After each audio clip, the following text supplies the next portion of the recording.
আসসালামু আলাইকুম, আশা করি সবাই ভালো আছেন। আমি সাইফুদ্দিন অপূর্ব। আমি এখন আছি কমলা বাগানে। মাশাআল্লাহ, এখানে এত সুন্দর কমলা, এত বিশাল পরিমাণে ধরছে। দেখেন কি পরিমাণ আল্লাহ বাংলাদেশের জমিনে এত নিয়ামত দিছে। বাংলাদেশের জমি খুবই উর্বর, বাংলাদেশের মাটি।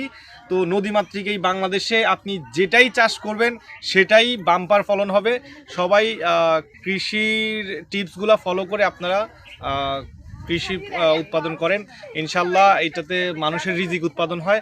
আমি কৃষক ভাই এবং কৃষি রিলেটেড যারা কাজ করছেন সবার কাছে কৃতজ্ঞতা রাখছি। আপনারা দেশের অর্থনীতিকে স্বাবলম্বী করার জন্য চেষ্টা করছেন এবং রিজিক উৎপাদনে আপনারা উসিলা হচ্ছেন। তো আপনাদেরকে অসংখ্য ধন্যবাদ জানাই।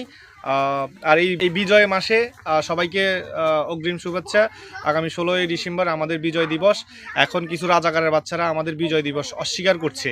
আসলে ব্যাপারটা হয়ে গেছে এরকম যে যে নিজের বাবাকে অস্বীকার করে সে হচ্ছে বাস্টার্ড, তার কোনো জন্মের ঠিক নাই। তো আজকে যারা বাংলাদেশের স্বাধীনতাকে অস্বীকার করছে এদের জন্মের ঠিক নাই।